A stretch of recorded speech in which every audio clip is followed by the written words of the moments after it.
ICU-DDR's Global Regional Coordinator. While waiting for others, let me just make some announcements. If you are a faculty member from a higher learning institution, we invite you to sign up for membership. To learn more about ICU-DDR, please visit our website at www.icuddr.org. You can find links to webinars, conferences, and workshops recording there. As a gentle reminder, kindly ensure that your microphones are turned off. Um, for any questions, type them in the chat box and our speaker will address them at the end of his presentation. So translation is also provided through closed caption in various languages. So to turn on this feature, click the CC icon at the bottom of your screen, turn on translation, and select the closed captions language of your choice. Lastly, we wish to inform you that this webinar is being recorded. Our presenter on the essentials of scoping and systematic reviews has a PhD in addictive disorders and recovery studies from Texas Tech University. He is currently an assistant professor at the Department of Human and Family Development Studies, College of Human Ecology at the University of the Philippines, Los Baños. He is a Philippine registered psychometrician and a licensed professional teacher. His programs of extension and community engagement focus on individual and family resilience, adolescent and adult development, gender and sexuality, mental health and psychosocial support, and substance use in marginalized and minoritized communities, especially among sexually and gender diverse subpopulations. He also has several publications on the aforementioned subjects. So, ladies and gentlemen, without further ado, please welcome Dr. Neftali Joel Botor. Thank you very much, Verna, and good day to everyone who are in this webinar. I'd like to thank ICU-DDR for hosting this learning session and for having me as one of your resource persons. For those of you who are in different parts of the world, I hope that you're having a great morning, good day as you attend this webinar. So in today's session, we will be talking about the essentials of scoping and systematic reviews. More specifically, we will have a series of discussion points that we want to have. So first, we'll talk about uh, the meaning of literature review and evidence synthesis. We'll also talk about why we need them, the various ways that which we can do them, and we will have a quick survey of the different steps or stages in the process of doing scoping and systematic reviews, from conceptualization to data collection, data organization, data analysis, and interpretation. And at the end of the discussion, we'll have some reflection on specific considerations that we need to focus on when we are doing these kinds of research endeavors. Just to level off our expectations, when I was preparing this presentation, I was thinking that there would be, or there could be, three or more reasons why you might be attending in this session. First, it's possible that you need to do your own review of related literature for your manuscript, thesis, or dissertation. You may also be attending this because you want to do your own protocol-based review paper and wanting to know where to start. So it can be a scoping review, a systematic review, or a meta-analysis paper that you want to uh, write and get published. Or it could also be that you are just curious about this topic. And for whatever reasons you're here, I hope that what we're going to have today will satisfy your needs or will address your interest and will be helpful to you as you do your own research activities. So I want to start with where I started when I first did my scoping review. So all of us here, since we are researchers and doing our own practice, could be considered as scientist practitioners. So we do science, we want to contribute in the body of knowledge, and at the same time, document our practice as we intervene and provide services to people who are in need of our services. So as a scientist practitioner, one of the desires that we have is we want to contribute something to the body of knowledge through our research activities. But some of the questions that come to mind are as follows. Where are we now really in terms of the topic that we want to research on? Is there anything else that we can explore in those topics? And this is a common question because in the process of designing our research and posing our statement of the problems, it is not uncommon, or it is not uncommon for us to go online, just do our own basic research, and realize that, oh, there are already a lot of things that has been said about this topic. Is it still a worthy research endeavor in the first place? And finally, the question of where can I come in? Is there any gap in the research of this particular topic that I can come in, that I can work on, spend my time and energy, and meaningfully contribute to what is already there? So these questions are valid questions that we all go through, and thus come in the value of what we call evidence synthesis, also known as knowledge synthesis and commonly used interchangeably with literature review, more often the systematic types. Evidence synthesis refers to the process of bringing together information from a range of sources and disciplines to inform debates and decisions on specific issues. So it is a process, it is a journey that we go through of gathering information from the different available resources that we have. And hopefully, through this information that we gather, we will be able to identify areas of research or gaps that need to be addressed. Why do we need evidence synthesis? So, there are various reasons why people engage in evidence synthesis activities or desire or aspire to synthesize evidence in the field. So for one, they probably would like to assess the effectiveness and or safety of interventions. So we have a lot of interventions, for instance, psychosocial interventions that we do. I am thinking only the mental health and psychosocial support pyramid, wherein we have a variety of interventions from the addressing, for example, the basic needs to those that are focused on family and community support. Then we have on the upper ladder the uh, focused but non-specialized support. Then on the top are the specialized support. And in each of the ladder of that pyramid, there are specific interventions that probably we would want to assess or examine if they are efficient, they are efficacious, or they are effective. Another reason would be we want to know the burden of illness and the monetary cost or the cost effectiveness of interventions, or possibly look at the epidemiology of a disease or health condition, how prevalent it is in the population. And in terms of research, there are there might be several studies focusing on a specific condition which are done in different areas in the world.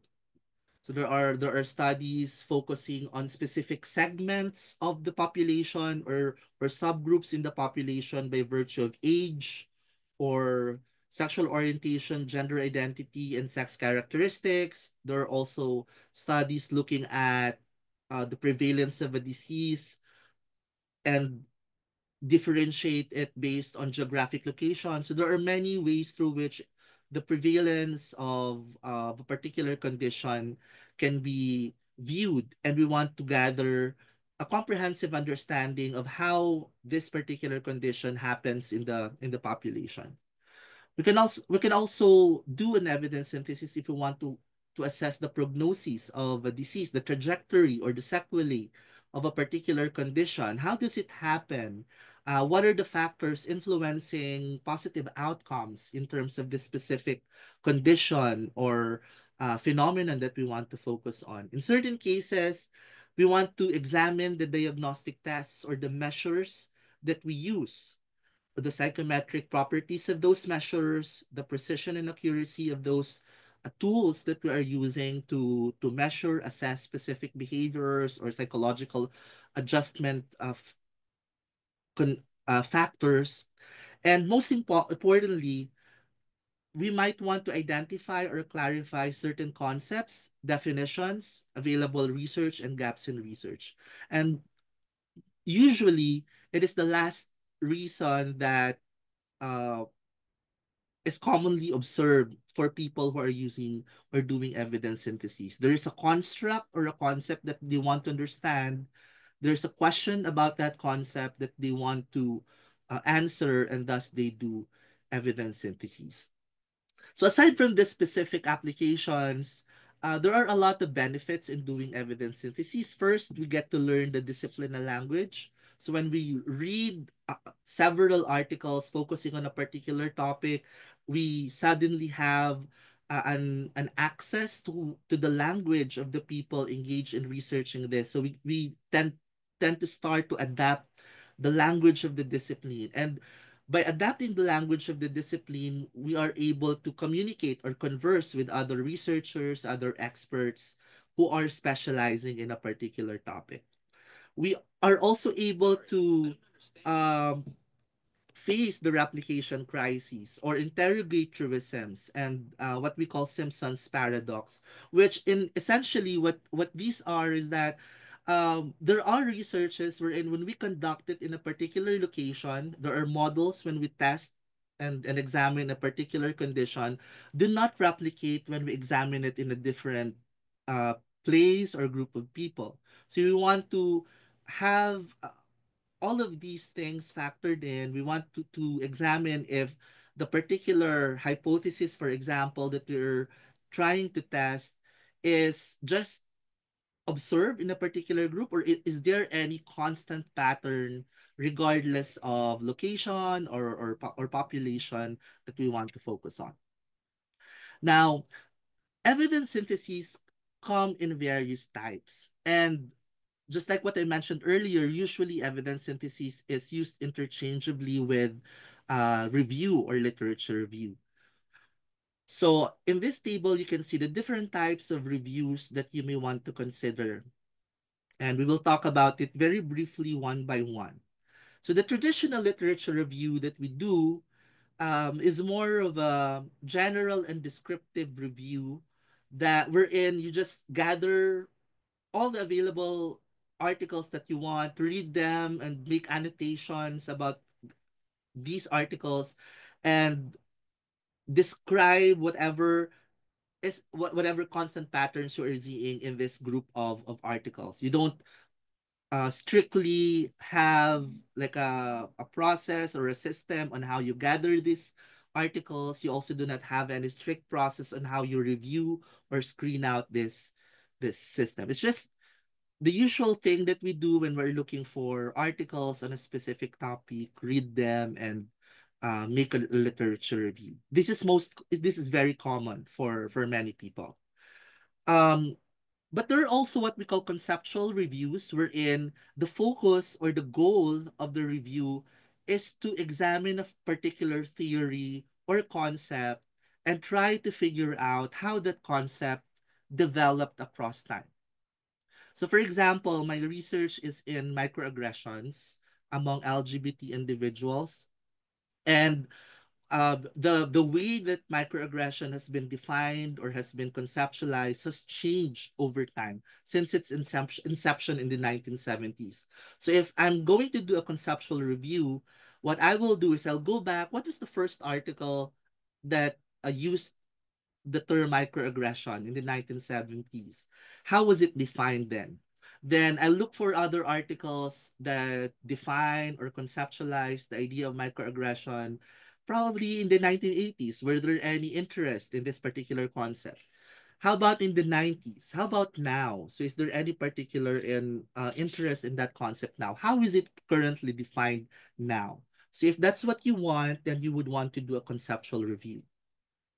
If you want to have a critical assessment and judgment of evidence, say of an intervention or even a theory, just want to say the question that you want is you want to know the contribution of attachment theory in the practice of psychosocial intervention. People who are using attachment theory in their practice, what were the affordances that it has?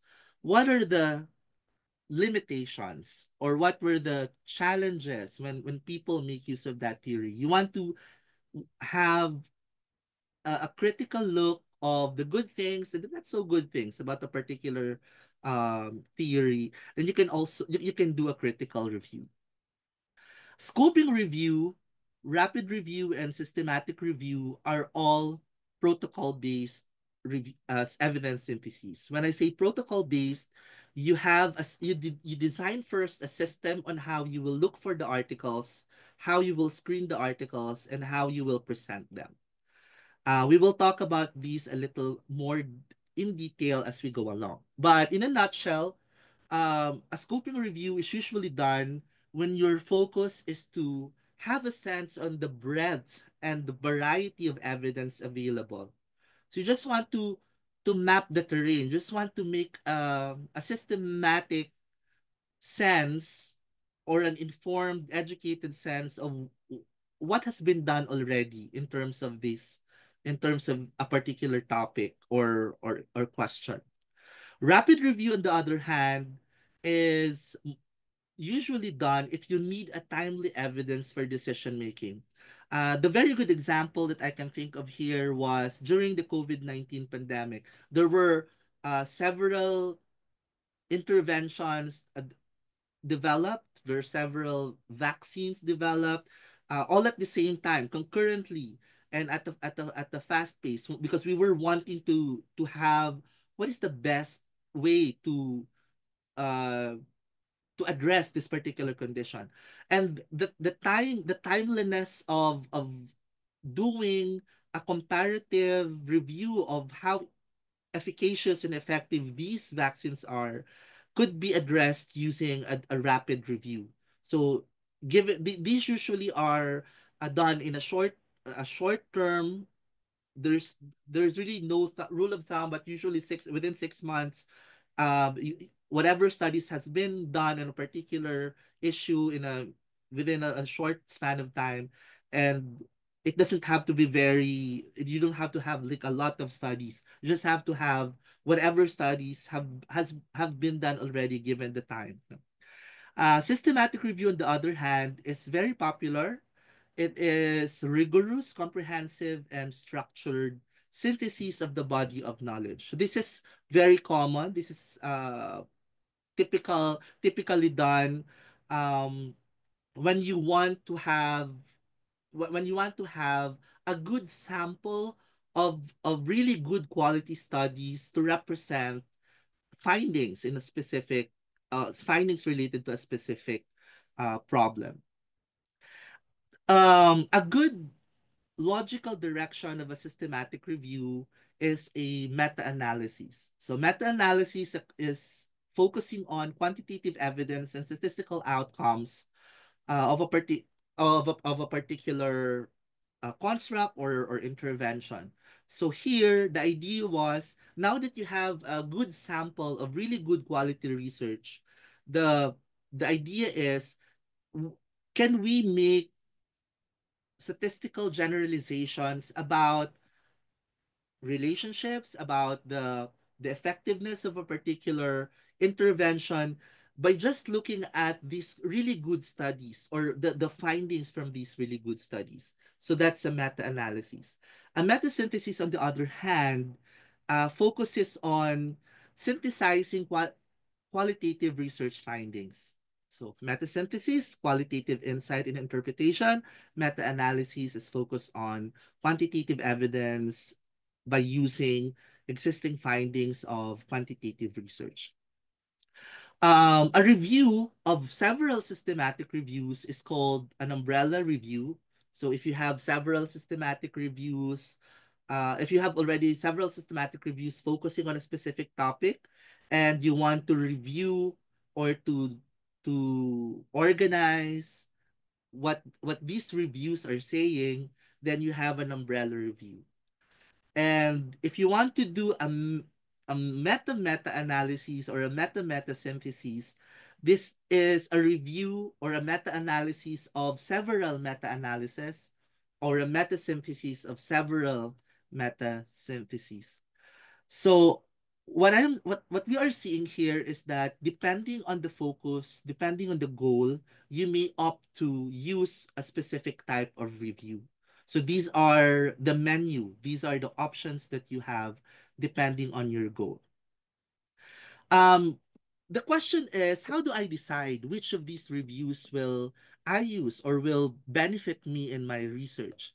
There are several ways, but I have to acknowledge my this doctoral advisor in this slide, because this is one of the slides that we've used, that he also used in when we were deciding on whether uh on which of the type of review should be used.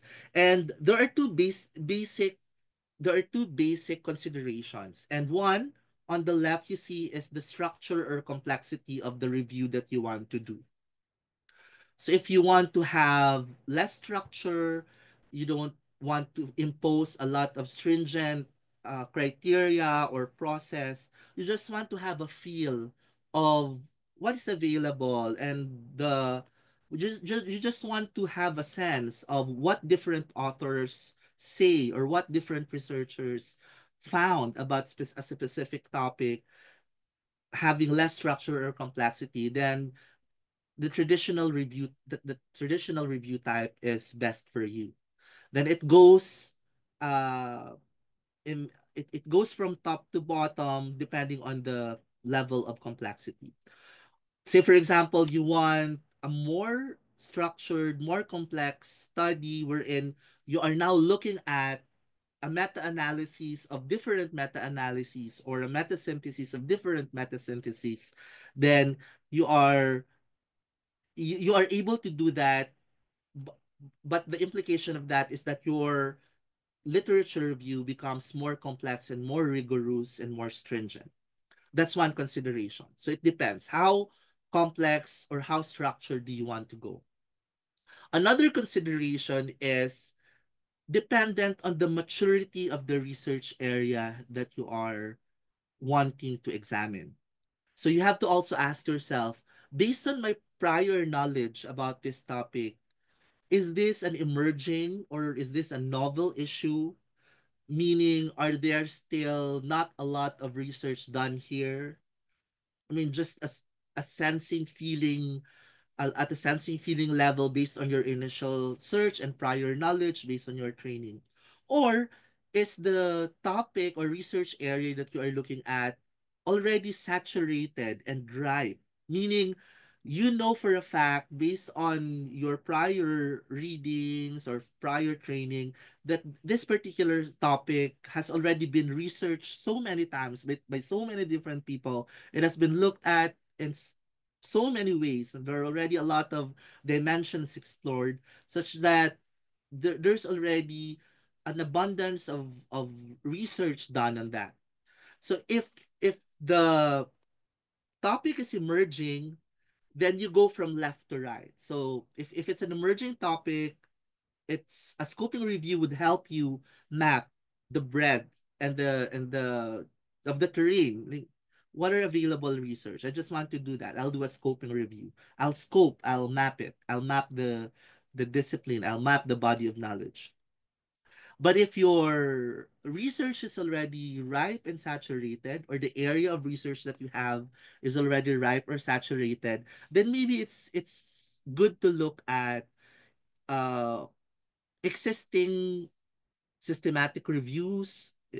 Most likely, if it's already ripe, there has been already a systematic review done, or a meta-analysis or a meta-synthesis.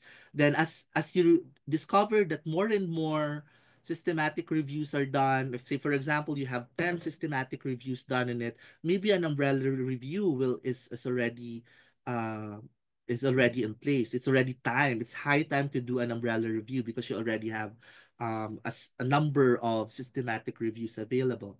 Or say if you already have a good number, 10 to 13 meta-analysis done on a specific topic or a specific question, maybe it's high time to do a meta-meta analysis or a meta-meta synthesis. So again, the maturity of the research area is an important consideration. If you're able to, here's a QR code, which when you look at will lead you to a website. Uh, it's a nice website which you can use to determine what kind of evidence synthesis or a literature review is best for your purpose. So I'll probably give you a few moments to take a picture of that, and probably we can also send you all the link to that website. So that's the picture of evidence synthesis and the types of evidence synthesis based on the purpose and the goal of our research or what we want to do. Now let's look at the steps in conducting a scoping or systematic review. Just like any other research endeavors, it is a systematic process, which starts with conceptualization, data collection, data organization, and data analysis and interpretation. So for conceptualization, this is where you really need to clarify the issue that you want to answer. Or is there a question that you want to specifically answer?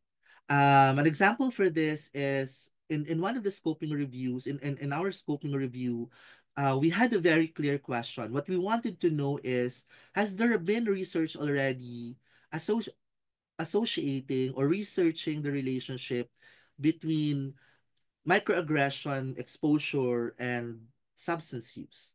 So there's a very clear associational question there, a relationship between microaggression and substance use. That was the issue that we want to look into. And therefore, we thought that yes, we can do a traditional literature review there. We can just look for whatever paper we have. But since our question begs for a more systematic uh, or a more rigorous way of looking at it, then we decided, okay, let's do either a scoping or a systematic review.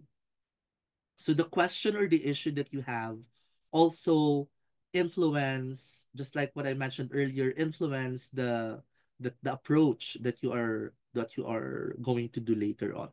It is also the time where you clarify your approach and paradigm. So what I'm saying here is, are you taking it from a post-positivist approach? Because if yes, then it's good to have uh, a literature review which is aligned with that kind of approach and paradigm. So if my question is quantitative, then it will probably help me to look at quantitative papers and try to search for meta-analytic papers rather than qualitative papers. Although it sometimes looking for papers using a different paradigm also gives a unique view of the topic. So this is also where you post the research question that you have and start doing an initial search and answering the question, has there been any review on the topic? Am I redoing the wheel? Because if there's already an existing review, then maybe you have to rethink, do I still need to do a review on this topic? Um, Another way that I look at this, there's an ongoing literature review that I am doing on psychotherapeutic approaches along with Miss Verna and a group of team that I have here at my department. Is yes, there was a review already done on this, but the review was done way back in the early 2000s to 2010.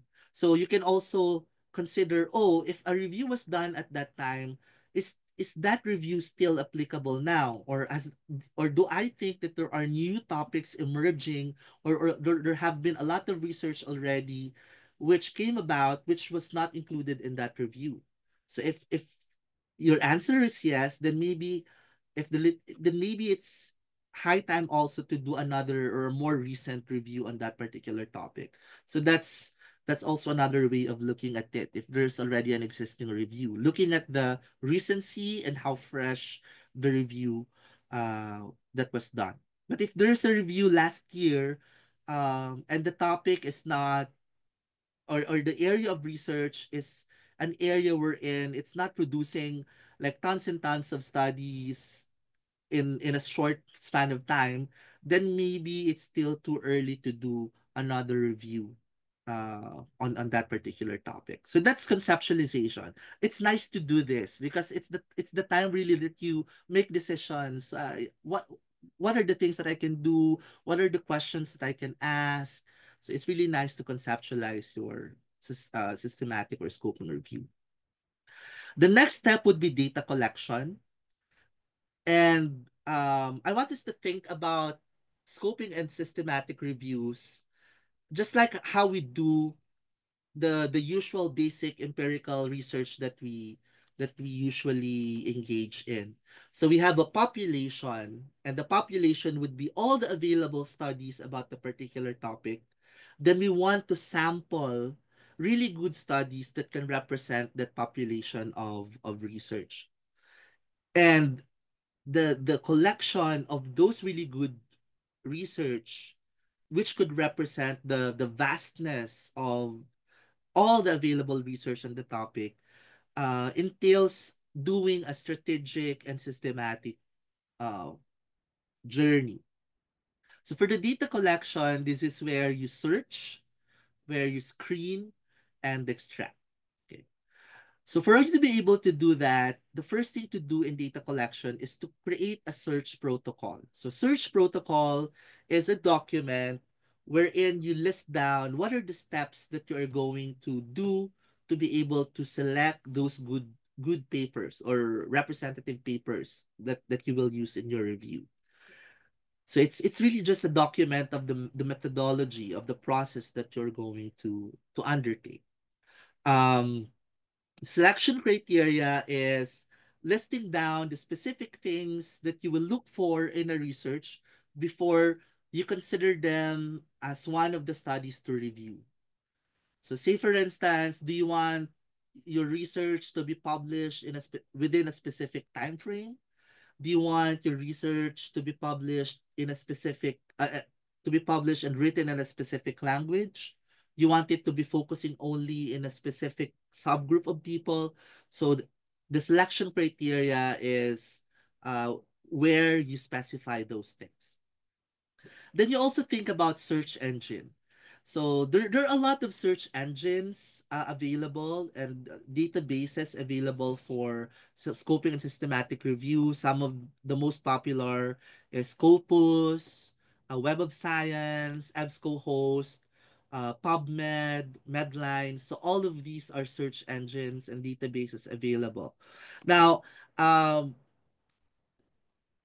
where you're doing the systematic review is also uh critical because like in say for example in one university they might be subscribing only to a specific number of journal databases. So there are some databases that may not be available in a particular university. So this is where collaboration comes in because uh if say for example I have search engines ABC in my university, but I also want to look at specific journals that can only be accessed through a different engine or database, then having a partner or collaborator from another university or another organization who might have access to those databases will help us to have a wider scope or a wider net of studies which can only be accessed through specific databases.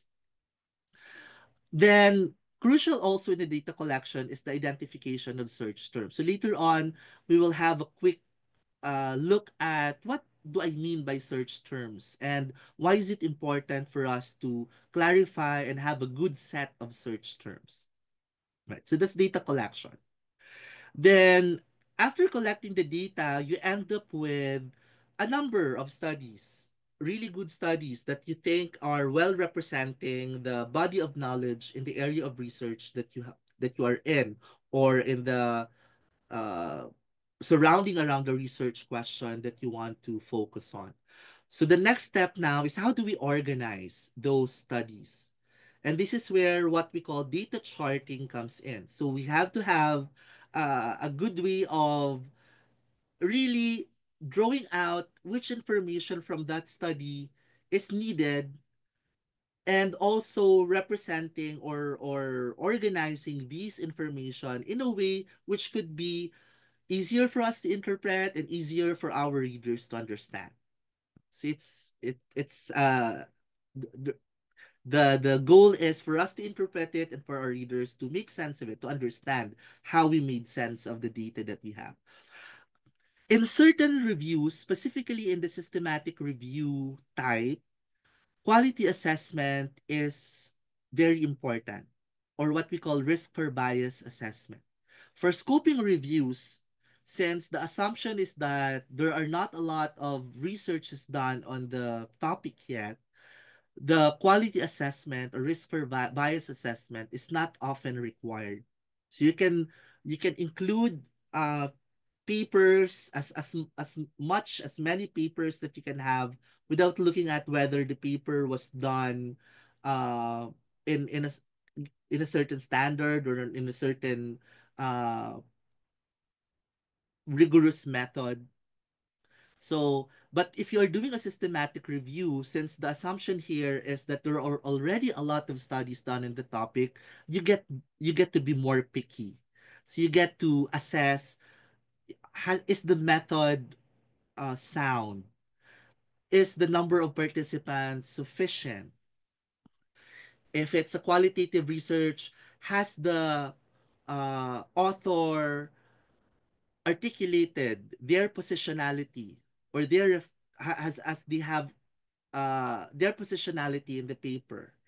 So these kinds of, you can already assess based on the method or approach that you are using how good the paper is, and only include those that you think satisfy those standards based on a certain benchmark. Then finally, you go to data analysis and interpretation. This is now where you synthesize the results and start answering your research questions. So as you can see here again, it follows a certain system of uh, conceptualization, collecting the studies, organizing them, uh, and making sense out of the studies or the collection of studies that you have collected. So here are some of the specific things that I alluded to earlier. I just wanted to show you examples of how they are done. We might not have time to go into the detail of this, but I'd be happy to answer questions, and even answer your questions after this webinar if you want to email me through ICUDDR. Um, this is an example of a literature search strategies that we use. Uh, there are specific strategies that you can use to clarify your criteria in selecting or searching. So there is one, we call it PICO framework. So PICO would mean the population that you're interested in, the intervention that you are focusing on. C is, are you doing some comparison? Say, treatment as usual versus a specific intervention like CBT or narrative therapy or systemic approach. So the C here is just to indicate that there are several types or several versions of a particular intervention that you would like to look at. Then O here would be the outcome. So this is the outcome of your choice. If you're not looking at an intervention, then you can have PEO, which is population. So in my case, I'm concerned about LGBTQ plus individuals. E here would be exposure. So I'm interested about microaggression exposure or the construct, the explanatory variable that I'm interested in, then O is again outcome. So I'm interested, how does exposure to microaggression by LGBTQ among LGBTQ plus individuals relate to their substance use? So this is how I framed my question. And there are also different types of literatures that I can use. So I can use journal articles, I can use gray literature. So these are not the typical articles published in journals. This includes monographs, dissertations, policy papers, which is more common among organizations. So you can make use of those as your literatures. So you make a decision whether to include only peer-reviewed articles or articles that does not undergone the typical peer review process in a journal. So you can include them, especially if you're doing a scoping review. Looking at gray literature is very important because sometimes the studies that are available in your field are not yet published, or they are still being prepared for publication. So it helps to look at gray literature as well. So search engines, I've mentioned this earlier. We have several database aggregators that we call them. Scopus, EBSCOhost are popular, but this is dependent on what is available to you and to your collaborators. In the actual search, you also make use of Boolean operators like and, or, not, and specific symbols. Um, you will know this because when, say for example, if you look at Scopus, they already give an instruction. So how do you look for articles? Say for example, I want to look for LGBTQ plus individuals and microaggression and substance use. Then the database aggregator will reveal to me all studies, including the all of these three things in their title or abstract or body. So if I use or, then say for example, LGBTQ plus or microaggression, then it will yield studies which has either LGBTQ plus or microaggression in the title, abstract, or body. And this is very much dependent on the database aggregator that you are using. So that's an overview of the literature search strategy. This is an example of search terms and search strings or patterns that we use when we do our literature review. Nowadays, with the advent of open science and sharing, it's very common for systematic or scoping review to share their search terms. And it is also becoming acceptable to borrow existing search terms, especially if you are looking at specific topics that has been researched already in the past, and you cite them accordingly, just as you would cite any other resources that you borrow. So, say for example, here, these are sexual and gender minority related search terms. So, this is my population. As this is including specific words or iterations or variations of specific terms with plural or singular variations. In phrases or in words. So because you want to cast a larger net of in your search, you want to really have a good number of studies first at the start before you narrow them down.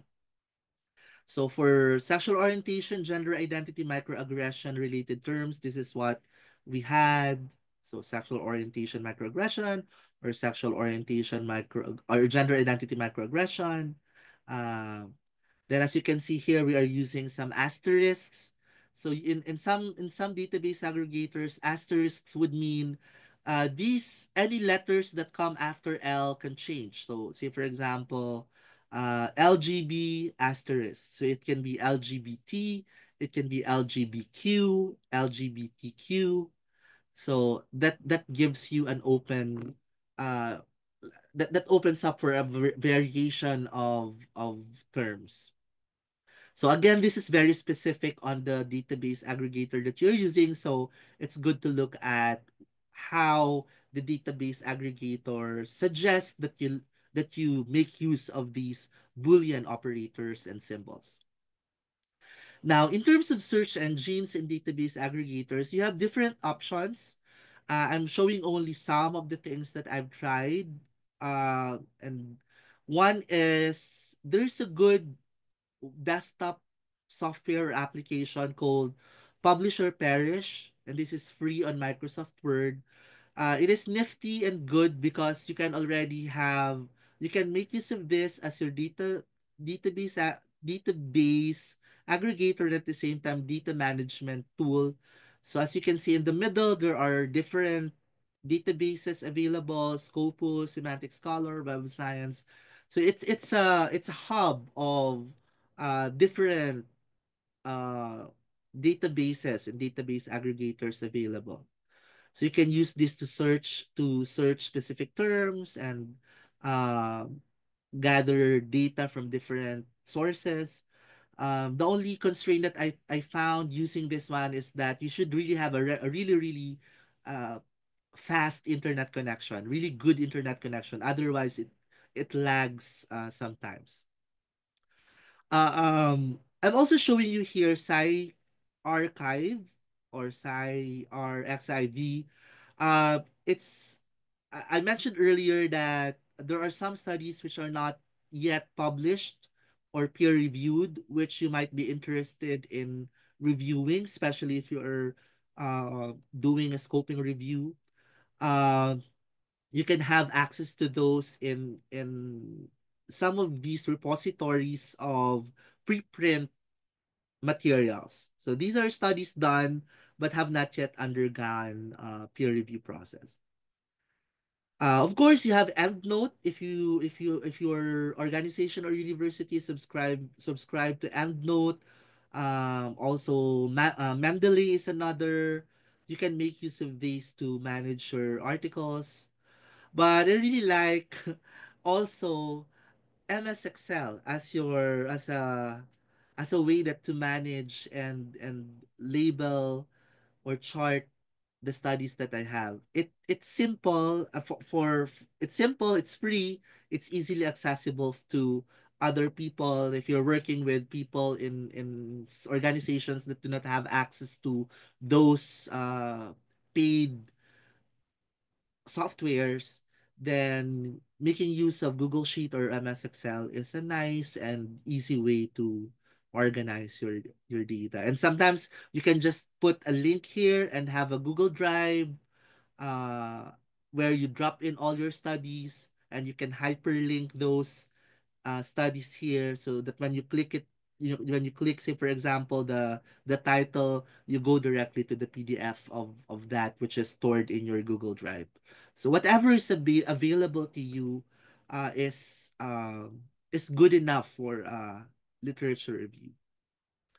Then there's this site that you can access for free, and if you want some additional functionality, you have to pay for some cost at some cost. Ryan.ai. This is I like this because you can share your review to a number of collaborators, especially if you're doing the review at the same time. So, say for example, this one. So I have access to the abstract of the articles. Then my collaborators can also have access to the abstract, and we can review all at the same time. Then at the end, we have a decision. Do we include this abstract or do we not include this abstract? So it's a collaborative process of screening titles and abstracts. You can make use of Rayon.ai. It's a there are tutorials on how to use Rayon, but it's a worth it's one of the things that is worth exploring on your own. Then I also alluded to inclusion and exclusion criteria, also mentioned already this one, but just a reminder that you can set inclusion and exclusion criteria if you are doing protocol based reviews. It depends on how big you want depends on how big you want for your review or how narrow you want to focus on. Um, it's part of the conceptualization phase that these things you have to think about during the conceptualization phase. Now, once that you have collected all the studies, then you enter the stage wherein you need to extract data and organize that. So in some literatures or some books, this is referred to as data charting or data mapping. Um, there are various ways on how you can do this. Depends on your desire or whatever your goal is. But it's usually nice to have a chart indicating the study or the authors, the journal where you get it from, and if it's a quantitative study, just a chart with the participant characteristics. So N would be the number of participants, the mean age, then whatever variable of interest that you have. So by having this, you have a sense, okay, so this is how this is in this study that we did, we automatically had a sense, oh, this is the representation of the different studies relative to specific participant characteristics. So in terms of race and ethnicity, this is how white individuals are represented. This is how Asian Pacific Islanders are represented, or the number of them were involved in the study. Um, in terms of gender identity, this study made use involved and made use of a sample represented by cisgender women individuals, and so with this study. So you have an idea about the participants. Then you now extract a chart based on the variables that you're interested in. Like what I mentioned earlier, we're interested about microaggression and substance use. So we had a table here. What were the measures used to measure microaggression exposure? What was the time frame? In terms of substance use variables, we wanted to look at what were the substances used and what was the measurement used. And here on the right side, we looked at the effect size both at the bivariate and multivariate level. So this will change depending on your research question. In terms of reporting, there are specific reporting standards. Most common is PRISMA, or Preferred Reporting Items for Systematic Reviews and Meta-Analyses. And there is also a scoping review extension to this, what is called PRISMA SCR. So the PRISMA reporting encourages us to report how many records we reviewed at every step, how many records we screened, and many records we excluded. So we really have to account the number of study before we arrive at the number of studies included. We need to account how many we excluded and for what reason we excluded them. All right. So as I go to the end of this presentation, there are certain considerations that we have to think of. Prisma is not the only standard. There are also other standards and guidelines, like Prospero would have its own, Cochrane, JBI, and all these are uh, giving some guidelines. It depends also on what the requirement is for you. If you do Prisma, it's I think sufficient because this is what many people use. Another consideration is whether you want to pre-register your systematic review. As of the moment, I think scoping review is not yet. There's still not a pre-registration platform for scoping review, but for systematic review, Prospero is a way to go. It's a place to go, especially if you are looking at health outcomes. Um, in the spirit of open science, there's also a growing encouragement to share protocols and data out of the systematic review so that you can replicate um, the systematic reviews done. Then manuscript preparation guidelines and publication depends on the journal where you want to submit. If you're wanting to do a review paper, there are specific journals that are uh, only specifically accepting review papers, so you might want to look into those journals. And another consideration would be, do you want a literature review within a study? Say, for example, a literary review section for your thesis or dissertation, or do you want a literary review as a study in itself, or as an independent journal that you can submit and publish? So there might be some nuances in how you do these things. So bottom line, evidence synthesis is a rigorous but an exciting endeavor. I really like doing this because I like to read just as much I think as you do. So you like to know what are the new things going on, and this is where you find that through reading by doing like this evidence synthesis activities.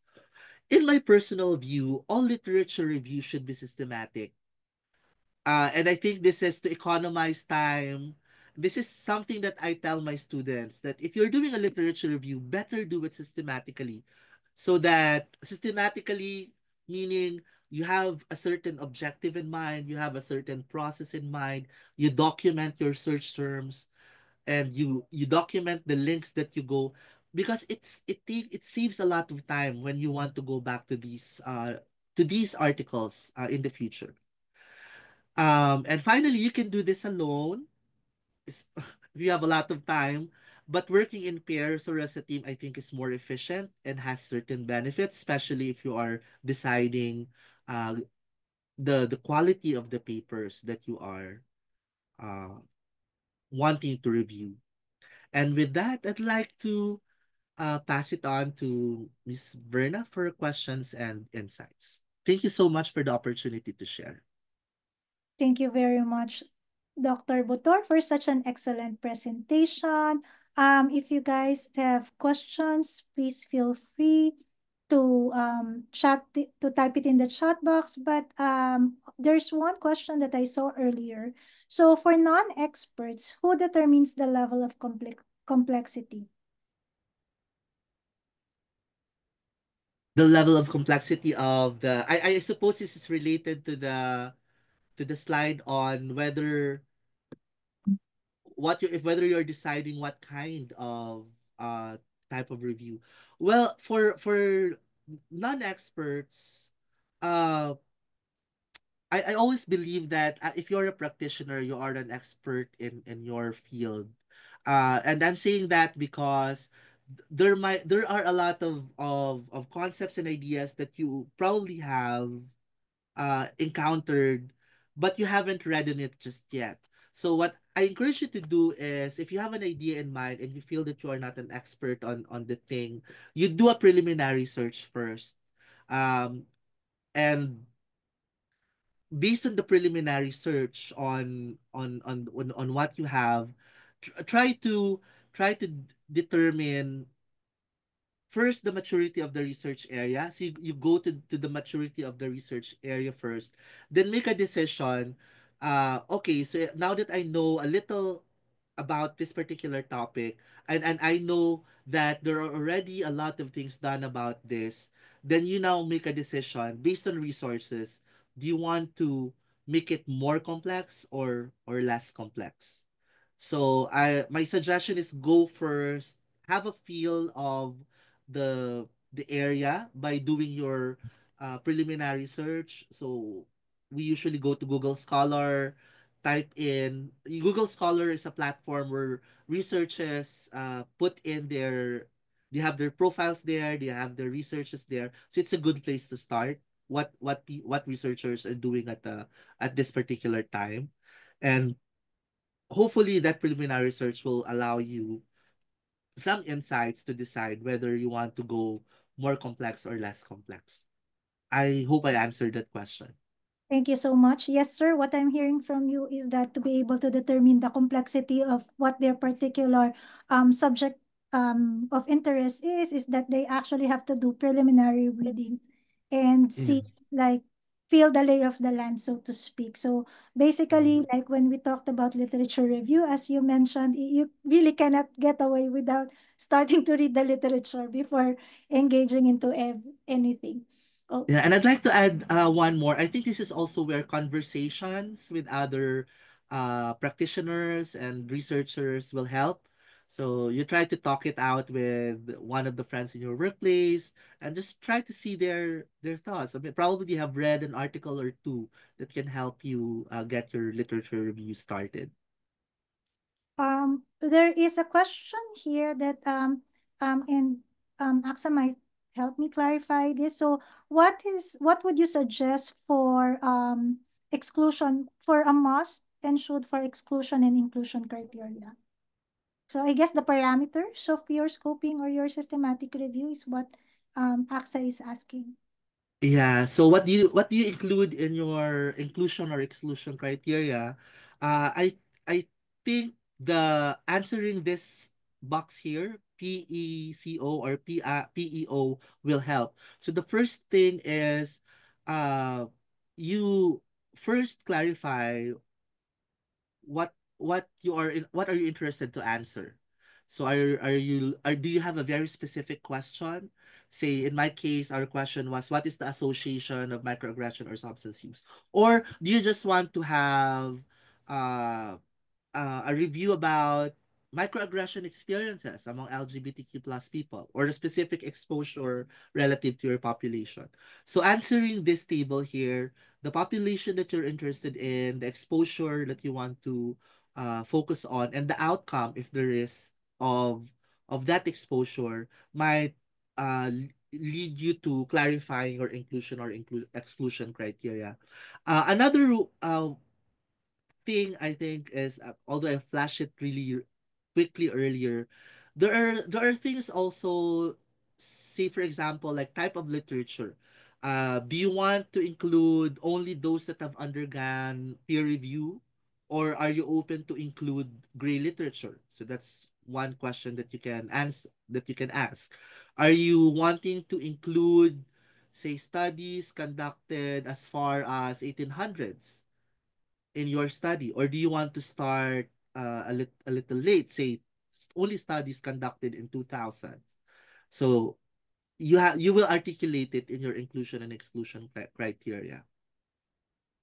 Uh, Sir, you mentioned gray literature. Would you like to explain that a little bit further?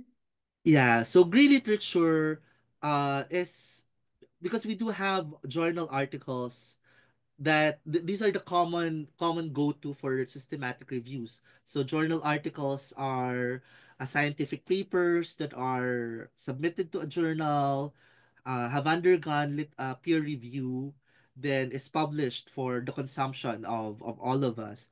But there are gray literatures. These are not necessarily peer reviewed in the way we know peer review, like the usual journal peer review process. These might come in the form of monographs. So certain organizations, say for example, ICUDDR probably may have had conducted a survey on a particular topic, and it's not published in the usual platform, but you probably have included it in the website. It's a project report or a terminal report of a project that has been conducted, policy papers that has been done, so it falls under gray literature. So those articles, materials that has not undergone that who are not do not consider who which we do not consider as peer reviewed journal articles. Thank you so much. And then there's another interesting question here from Albert. What do you say about using artificial intelligence tool to help with synthesizing literature? Oh, that's an interesting that's a very interesting question. And well, Ryan.ai, for example, has its own feature. It has its own feature. Um, it's an emerging thing. Personally, I do not have uh anything against the use of AI for research, but we have to use it within we just have to make sure that we understand the limitation as well of using those technologies. So what am I trying to say? AI, for example, are mainly using materials that are available on the web, right?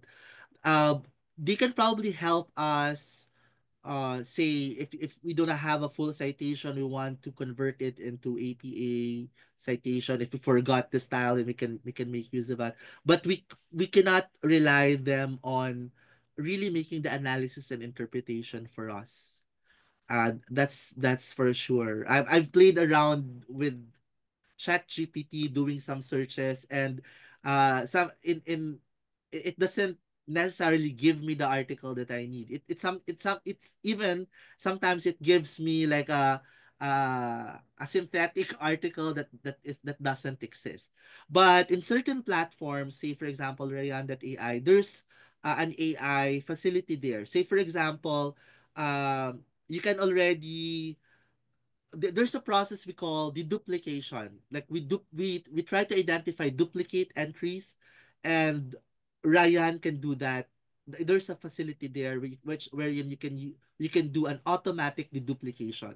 So that's a helpful process. But what it does is it still presents you with the records, and you still have to make a decision. Oh, so these are duplicates. Let me decide which of the which of if they really are duplicates. So I don't I'm for it, but within the bounds of ethics and understanding really the limitations, what it can do and what it cannot do. Yeah, very well said. So we are not like we are not refusing the advantages of technology, but as you have said, there are limitations, and as researcher practitioner, you have to be aware of the limitations with regards to artificial intelligence. Maybe this is a little bit connected to this, is that when you mentioned earlier about the keywords, so how important it is that we actually are mindful and that our keywords are well thought of. What could be the loophole or the disadvantage of doing a scoping or systematic review in which your keywords are actually not comprehensive? Yeah. So I think we have to think back about how a journal article is usually uh published on the web. So if you remember, there are keywords that are used in. So the journals would usually ask you, can you add, like, say, 4 or 5 keywords in your paper. So each paper would have their own keywords. Now the keywords that we use is a key to tapping into those keywords that are used in the journal. So it's more like search engine optim it we if we have good search terms, then we are able to optimize our search because we're able to access articles that are using those search terms in their text or in their keywords or in their articles. So it's like uh us being able it's like us having a good number of keys that can unlock the doors towards those papers. So we really have to think about the keywords that we use. It's a common practice also sometimes that you just have, if you read systematic reviews, sometimes you just have an open search term. Like I just have one search term for microaggression. Now, it now depends on the database aggregator. Some databases would need you to really spell out that word in the search engine before they tap on the article that's using that term. So it's really the key to finding the good paper that you want. Thank you. So, and there are last two questions. The other one is from Eva. What are the tools that we use for assessing risk bias in studies when we do Yeah. systematic? Yeah, that's an interesting question. That's for a systematic review. There are many tools that you can use. I would suggest, if I think I mentioned JBI here. Uh, JBI is Johanna Briggs Institute, if I remember correctly, has a whole website wherein they have certain tools for risk of bias assessment. So it's a good start. You go to that website and you can access tools for. I don't have it flashed in this presentation, but you can go to the JBI website and you can get risk for bias assessment measure or tool. So there are available tools that you can use. Okay, thank you so much. I have posted the website in the chat. And then for our last question, there was a question regarding what are your go-to journals in terms of review papers? Is there a go-to journal to begin with? Oh, there are specific, it's discipline specific. So I can only think of, if I remember correctly, aggressive behavior and violent journal is accepting reviews. So to answer that question, I think you have to answer also like in your discipline, what are the go-to journals?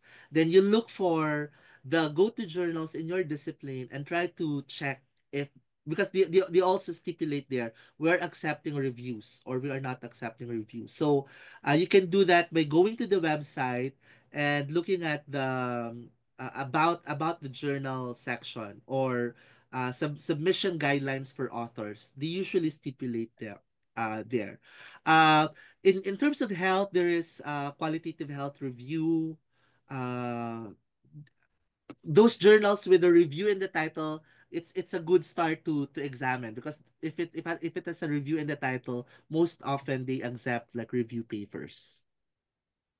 Thank you so much. So we're still 4 minutes like ahead of time. So if you guys have any other question, like you can raise your hand. Okay. Let me hold on. Let me unmute you, Lillian.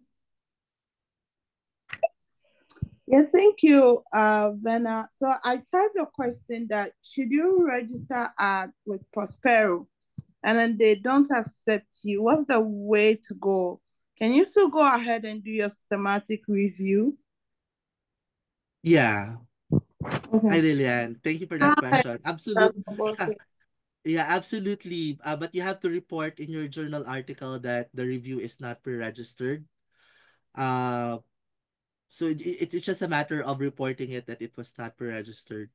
Um, Prospero, if say for example it gets rejected to Prospero, there are other platforms, say Open Science Framework.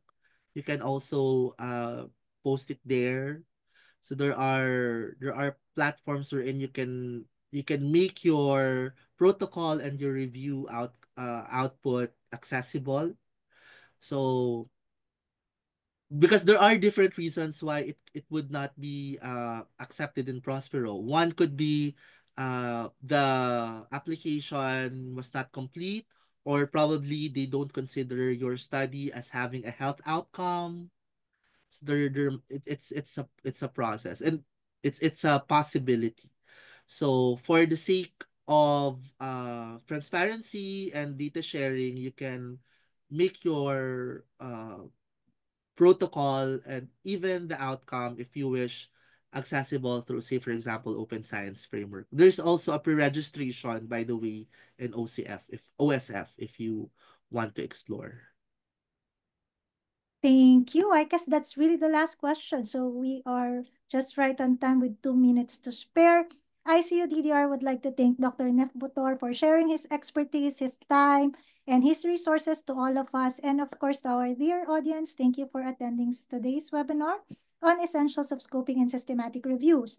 If you have any other particular topic in mind that you wish for us to present, please send us an email or put it in the chat box, and we'll be happy to try to look for great resource speakers so we can accommodate your request.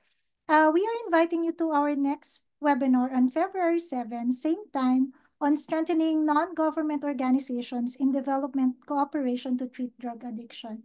And to know more about our upcoming events, follow us on social media or enroll in our mailing list.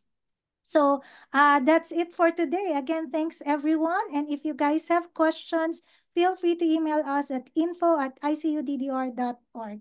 And Dr. Butor, thank you once again and have a great day, everyone. Thank you very See much. you Have a great all. day. Goodbye.